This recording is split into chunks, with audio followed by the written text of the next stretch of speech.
Glad you made it back, everybody. The wide open border has been a gateway for millions of illegal aliens, black market guns, women and children being sold into sex slavery, and China-sponsored fentanyl. That has claimed more than 107,000 American lives and counting. Now the drug is coming in rainbow colors to entice children to use it, with deadly results.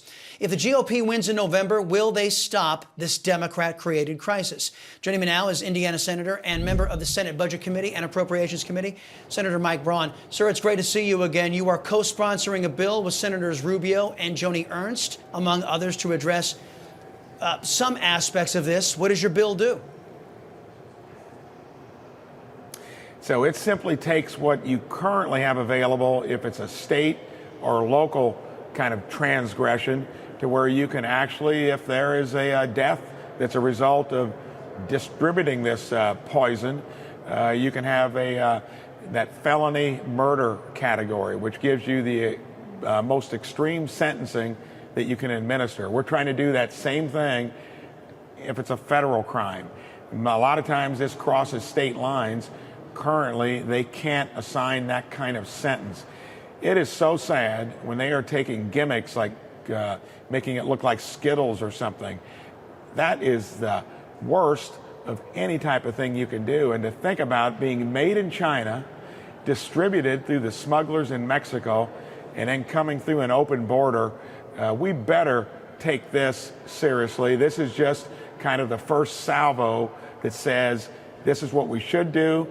We won't get this through unless we do get the chambers back. I don't know if Biden would sign it, but we're certainly going to be talking about it. Well, you are right, Senator. It is a dangerous partnership between the Biden regime, communist China, and the narco-terrorists. Senator, your party just came out with a commitment to America. Your party claimed it would, quote, combat illegal immigration, not stop it. There were no commitments to putting, let's say, for example, those 87,000 IRS agents to working to rounding up the illegal aliens that Mr. Biden has let into our country, to have them go back into Mexico and wait for their asylum hearings. There was no talk from the Republican Party about making illegal entry into the United States a felony, much like you're trying to do right now for pushing this deadly fentanyl, so that no illegal alien would ever be able to vote once they got into the United States because they would be felons. Isn't it time the Republican Party started distinguishing itself from the lawless Democrats rather than just trying to blunt the lawlessness of Democrats? Yes, and I think underlying their strategy is that sad calculation that that illegal immigrant turns into a voter someday. I mean, from the whole business of sanctuary cities to what we see happening every day, not only the horrific crime statistics. We were down there a little over a year or so ago, and it was just going from 40, 50, 60,000 illegal crossings. Now it's over 200,000, not to mention the gotaways that don't even get recorded. They think that's maybe somewhere 60, 70,000. This has gotten to be at such an extreme point that, yes, when we get the reins back, we got to be the party for something, and that'd be a place to start. You don't have to look too far into the past what was working. During the Trump administration, you didn't have these issues. We were completing, some border restrictions physically. The Biden administration said the heck with that, simply because it was working under Trump. They need to be held accountable. I think they will this November. And then you ask the question, what are we going to do with it? Not only on this issue, a bunch of others as well.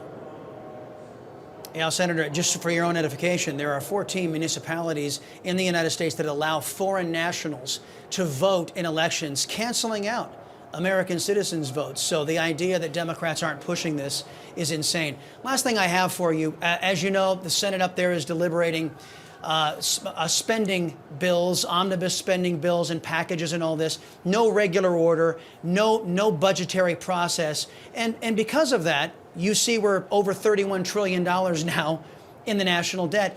Do you think the Republicans might ever want to reverse this irresponsible fiscal crisis that has been sponsored by Chuck Schumer, Mitch McConnell, and Nancy Pelosi? If we haven't had an epiphany by now, something is wrong. And sadly, I'm on the Budget Committee. Imagine when we gavel in, Bernie Sanders is doing it. In the nearly 2 years, we haven't had one budget committee meeting on budget mechanics. Last time, remember, we didn't get the fiscal year's spending done until 4 months after the year was over this past February. I don't know that we're there yet. And you'd think, why not, after this spending spree that the Democrats have put on? Both parties have gotten us here, Chris. This has been an equal opportunity of borrowing money from the Gulf Wars to Obama doubling down and a feeding frenzy at the federal trough ever since. A few of us would know how to fix it, would have the backbone to do it. I'm not sure that we're there yet. It might take more pain. The $30 trillion we got in debt currently, every 1% rise in interest rate, $300 billion. It's going to cost as much for interest as we spend on defense and domestic discretionary spending, and no one here seems to care that much about it, sadly. Right off the cliff. I don't want to follow Mitch McConnell and Nancy Pelosi off the cliff anymore. Senator Mike Braun, thank you very much. Appreciate the time, sir. Folks, when we get back, another day